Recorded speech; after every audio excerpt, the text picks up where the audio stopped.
আসসালামু আলাইকুম সম্মানিত দর্শক।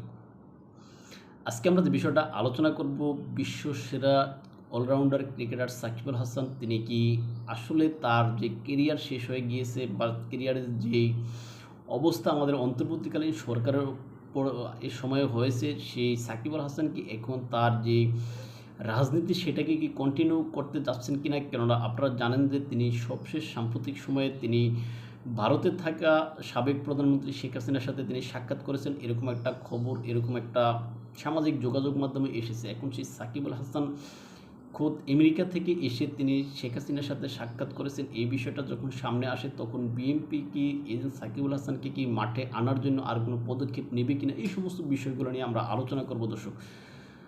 আশা করি আপনারা সম্পূর্ণ ভিডিওটা দেখবেন, আপনাদের মূল্যবান মতামত কমেন্ট বক্সে লিখে জানাবেন। সম্মানিত দর্শক, গত বছর অর্থাৎ 2024 সালে যে জুলাই আন্দোলন হয়েছিল, সেই জুলাই আন্দোলনের সময় সাকিব আল হাসান ছিলেন দেশের বাইরে, অর্থাৎ তিনি কানাডাতে একটা ম্যাচ খেলতেছিলেন।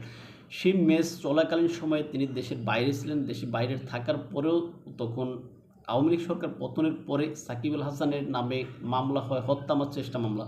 সেই হত্যা মামলার আসামি সাকিব আল হাসান। সেই সাকিব আল হাসান দেশের বাইরে থেকে তারপর তিনি হত্যা চেষ্টা মামলার আসামি, এরকম সামাজিক যোগাযোগ মাধ্যমে এটা নিয়ে ব্যাপক সমালোচনা হয়েছে কি সাকিব দেশের বাইরে থাকার পরও তিনি কীভাবে হত্যা মামলার আসামি হন, এই বিষয়টা অনেকে বলেছেন। এখন সেই সাকিব আল হাসানকে কিন্তু পরবর্তীতে বাংলাদেশ ক্রিকেটে বিভিন্ন নাটকীয়তা আমরা দেখেছি সাকিব আল হাসানকে নিয়ে। সাকিব আল হাসান আপনার বিভিন্ন ম্যাচে খেলার জন্য এমনকি বাংলাদেশের দিকে আসতে চেয়েছিলেন, কিন্তু তৎকালীন যিনি ক্রীড়া উপদেষ্টা রয়েছিলেন জনাব আসিফ মাহমুদ সজীব ভুঁইয়া, সেই আসিফ মাহমুদ সজীব ভুঁইয়ার বিভিন্ন মন্তব্যের কারণে সাকিব আল হাসান কিন্তু আসতে পারেনি। এমনকি তিনি মবকে এমনভাবে উস্কে দিয়েছিলেন যে সাকিব আল হাসান দেশে আসলে যদি মবের শিকার হয় তাহলে তার দায় কে নেবে, এরকম কথা তিনি বলেছিলেন। এখন সব মিলিয়ে একজন ক্রীড়া উপদেষ্টার ভাষ্য যদি এরকম হয়, তাহলে সাকিব আল হাসান কোন ভরসায় বাংলাদেশে আসবেন, এটা বাবার কারণ আছে। সুতরাং সেই সাকিব আল হাসান কিন্তু তখন দেশে আসতে পারেননি বা খেলতেও পারেননি, যদিও দেশের বাহিরে দু একটা ম্যাচ খেলেছেন বাংলাদেশের পক্ষ হয়ে। আর সাকিব আল হাসান সবসময় চেয়েছেন তার বিদ্যাটার তার যে আন্তর্জাতিক যে ম্যাচ খেলার ম্যাচের থেকে অবসর নেওয়ার, সেটা দেশের মাটি থেকে তিনি অবসর নেবেন, এরকমটা জানানো হয়েছিল। সুতরাং সাকিব আল হাসান সেই সুযোগটা পাননি, সেই সুযোগটা সাকিব আল হাসানকে করে দেওয়া হয়নি। পরবর্তীতে আমরা আসিফ আকবর যখন এজেন্ট বিসিবির দায়িত্ব পালন করেছিলেন, তখন আমরা শুনতে পেয়েছিলাম যে সাকিব আল হাসানকে নিয়ে আসা হবে, তার কেরিয়ার আবার শুরু করা হবে, তার যে সমস্ত মামলাগুলো আছে সেই সমস্ত মামলাগুলোর বিষয়ে তারা কাজ করবে, এরকম বলা হয়েছিল।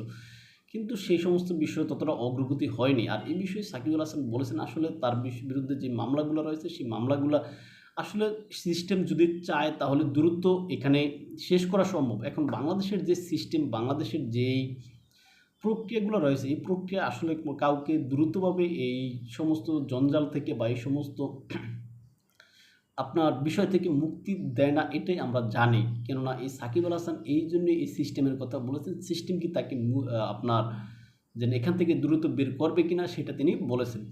এখন সেই সাকিব আল হাসান এখন এই যে ভারতে থাকা সাবেক প্রধানমন্ত্রী শেখ হাসিনার সাথে যেই বৈঠক বা তার সাথে যেই সাক্ষাৎ করা, এই সাক্ষাৎ করাতে হয়তোবা যেন সাম্প্রতিক সময়ে আপনার দেশের যে অবস্থা, যেন আওয়ামী লীগকে যেন দ্রুত সময়ে যেভাবে এই যেন অন্তর্বর্তীকালীন সরকারের যেই নিষেধাজ্ঞা, সেই নিষেধাজ্ঞাকে যেন সংসদে নিয়ে সেটাকে আইনে রূপান্তর করা, এরপরে যেন সাকিব আল হাসান সহ অন্যান্য যেই সাবেক এমপি বা সাবেক মেয়র তারা শেখ হাসিনার সাথে যৌথভাবে যে সাক্ষাৎ করা, এটা আসলে কী ইঙ্গিত বহন করে সেটা হয়তো আপনারা বুঝে নেবেন, আমরা এই বিষয়ে কথা না বাড়াই।